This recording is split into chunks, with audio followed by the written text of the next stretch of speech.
নমস্কার। খেরোখাতার নতুন একটি পাতাতে আপনাদের সকলকে জানাই স্বাগত। আশা করি সবাই ভালো আছেন আর আমরাও খুব ভালো আছি। গতকালের ভিডিওতে তো আপনারা দেখেছেনই যে আমি সাগুর পাঁপড় বানিয়েছিলাম। আর গতকাল বেশ ভালোভাবে রোদ দেওয়াতে প্রায় 90% আমার পাঁপড়টা শুকিয়েই গিয়েছিল। হ্যাঁ, একটা থালারটা একটু শুকাতে এখনও মনে হচ্ছে শুকায়নি ঠিকঠাক, কারণ ওইটা একটু মোটা করে লেয়ারটা পড়ে গিয়েছিল।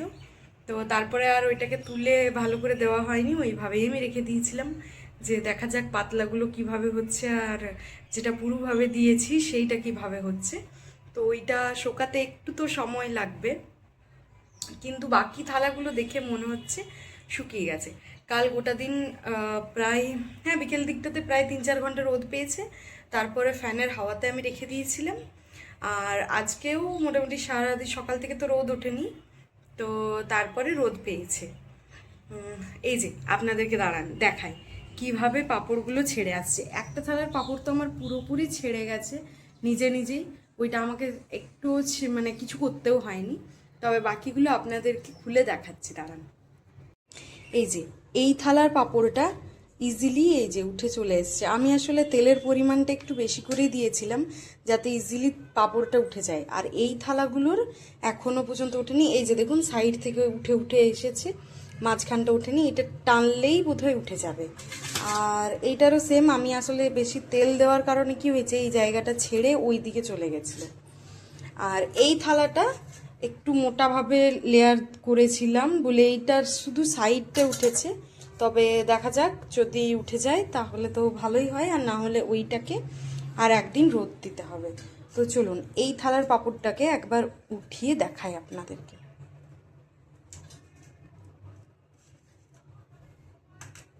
আসলে এক হাতে তুলতে একটু সমস্যা হচ্ছে, তবে এইটা ট্রাই করি যদি এক হাতে উঠে চলে আসে, কারণ ওই থালাটার আসলে সাইডটা একটু উঁচু, তো নিচে দেখুন খুব ইজিলি কিন্তু চলে আসবে। আর আমি ইচ্ছে করে একটু বেশি তেলটা দিয়েছিলাম যাতে বেশি কষ্ট না করতে হয়, ইজিলি যেন পাঁপড়টা চলে আসে। আর যদিও এই পাঁপড়গুলো আমাকে ভেঙে ভেঙেই ভাজতে হবে, কারণ এত বড় আমার কাছে ফ্রাইং প্যান নেই যে এত বড়টা ভাজবো। আর এই যে দেখুন খুবই আরামসে, কিছু অত মানে টানাটানি করতে হচ্ছে না, আরামসে উঠে যাচ্ছে। এই যে দেখুন, এই যে উঠে চলে এসছে। চলুন এরপরে বাকিগুলোকেও তুলে নিই, তারপরে আপনাদেরকে ভেজে দেখাচ্ছি কীরকম হবে। এই যে বাকিগুলো বেশ সুন্দরভাবে উঠে গেছে। আর এই থালাটার সাইডেরটা উঠে গেছে, এই জায়গাটা একটু বেশি পাতলা হয়ে যাওয়ার কারণে উঠতে চাইছে না। আর আমি ভেবেছিলাম এই থালাটাতে আমি সব থেকে বেশি পাতলা করে দিয়েছিলাম, আমি ভেবেছিলাম যে হয়তো এইটা খুব ইজিলি উঠবে, বাট না, এইটা উঠছে না। তো দেখা যাক, এইটা আরেক দিন রেখে দেবো রোদ্রে, কালকের দিনটা শুধু। যদি তারপরে নিজের থেকে উঠে যায় তো ভালো, না হলে আমি জল দিয়ে ভিজিয়ে দেবো, তো জিনিসটা অটোমেটিক থালার থেকে ছেড়ে যাবে। আর এখানে সবগুলোই উঠে গেছে ভালোভাবে। চলুন ঝটপট করে এবারে এগুলোকে ভেজে নিই, তারপরে আপনাদেরকে বলবো যে কেমন লাগছে।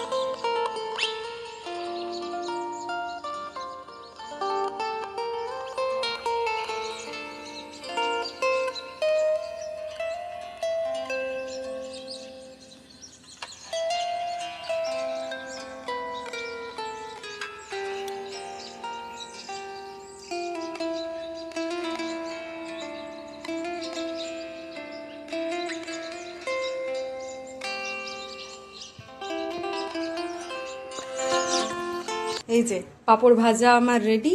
আর জাস্ট একটা পাঁপড় আমি আপনাদেরকে হাত দিয়ে ক্রাশ করে দেখাচ্ছি যে কতটা মুচমুচে হয়েছে।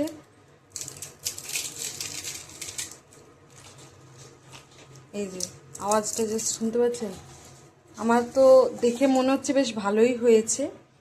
তবে একটা জিনিস হচ্ছে কি, এই তেল মানে তেলে যখনই সাবুর পাঁপড়টা ছাড়ছি তখন জানি না, আমি হয়তো একদিন রোদে রেখেছি, তার জন্য হয়তো ভালোভাবে জলটা মানে টানেনি, তাই জন্য হয়তো ফুটছে।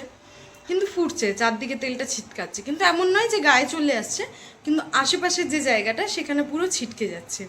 তো যদি আপনারা বাড়িতে ট্রাই করেন তাহলে আমি বলবো যে একটু ভাজার সময় একটু সাবধানতা অবলম্বন করে ভাজবেন, না হলে চারিপাশে ছিটকানোর সাথে সাথে হাতেও লাগতে পারে। আদারওয়াইজ দেখতেই তো পেলেন কি সুন্দর একটা মানে মুচমুচে আওয়াজ করছে। আর বাইরে থেকে তো আমরা সবাই কিনে খেতেই পারি, বাইরে থেকে কেনার তো কোনো মানে অসুবিধা নেই, কিন্তু বাড়িতেও মাঝে মধ্যে মনে হয় যে নিজের হাতে তৈরি করে কিছু একটা খেলে ভালো লাগে সবারই। আর আমি যেহেতু নিত্য নতুন রান্না করতে খুবই ভালোবাসি, তো তার জন্য আমার তো বেশ ভালোই লাগলো, আর এক্সপিরিয়েন্সও খুব ভালো। শুধু ওই একটা থালা যেহেতু অনেকটা পাতলা হয়ে গেছিলো ইয়েটা লেয়ারটা করতে, তো ওই থালাটা শুধুমাত্র উঠছে না। তো আমি দেখছি ওটাকে কালকেও রোদ্রে দিয়ে দেখব। আর আপনারা যদি বাড়িতে ট্রাই করেন এটা, তাহলে এক দুটো জিনিস মাথায় রাখবেন। এইটা ওই ভাজার সময় একটু ইয়ে হচ্ছে, ফুটছে, আর যখন লেয়ারিংটা করবেন তখন একটু মানে মাঝারি করতে, খুব একটা মোটাও না খুব একটা পাতলাও না, বাকি সব তো ভালো। আর তারপরে খাওয়ার পরে আপনাদেরকে রিভিউ দিচ্ছি যে কেমন টেস্ট হয়েছে এটা। এই যে দুজনের জন্য পাঁপড় ভাজা আর সাথে গরম গরম চা তৈরি। চলুন এরপরে ওকে জিজ্ঞেস করি যে কেমন টেস্ট হয়েছে। কেমন লাগছে? খুব সুন্দর, অসাধারণ। ও তো খেয়ে বললো যে বেশ ভালোই লাগছে, আর আমিও সাথে একটু টেস্ট করে দেখেছিলাম, বেশ ভালোই হয়েছে। অনেকটা ওই যে আমাদের পাড়ার দোকানে নলি ভাজা পাওয়া যায়, 5টা আঙ্গুলে আমরা ছোটোবেলাতে 5টা পরিয়ে খেতাম, অনেকটা টেস্টটা ওই ধরনের এসেছে। কিন্তু আপনারাও বাড়িতে ট্রাই করতে পারেন, কিন্তু ওই তো বললাম দুটো জিনিস শুধু মাথায় রেখে ট্রাই করবেন। এক হচ্ছে যখন ব্যাটারটা থালাতে বা প্লাস্টিকে যেখানেই দেবেন সেখানে মানে ঘনত্বটা মিডিয়াম রাখবেন, না বেশি পাতলা না বেশি মোটা। আবার মোটা দিলেও অসুবিধা নেই, আপনাদেরকে একটু বেশি দিন করে শুকোতে হবে এইটাই। কিন্তু পাতলা হয়ে গেলে ওই যে আমার একটাতে হয়েছে, একটা থালাতে পাতলা করে দিয়েছিলাম, তো ওইটাতে উঠতে চাইছে না এখন। তো আমার মনে হচ্ছে যে একটু মানে মিডিয়াম সাইজের থিকনেসটা রাখলে বেশি ভালো লাগবে। আর ভাজার সময় শুধু একটু সাবধানতা অবলম্বন করে ভাজবেন, কারণ এটা তেলটা ছিটকাচ্ছে একটু। চলুন তাহলে আজকের ভিডিওটা এখানেই শেষ করছি। আপনারা যদি বাড়িতে ট্রাই করে থাকেন তাহলে আমাকে অবশ্যই সেটা কমেন্টে জানাবেন। আর ততক্ষণে সবাই ভালো থাকবেন, সুস্থ থাকবেন, আর সবাইকে ভালো রাখবেন। দেখা হবে খুব শিগগিরই খেরোখাতার নতুন একটি ভিডিও নিয়ে। আর ভিডিওটি যদি ভালো লেগে থাকে তাহলে অবশ্যই লাইক, শেয়ার আর চ্যানেলটি সাবস্ক্রাইব করতে ভুলবেন না। Thank you.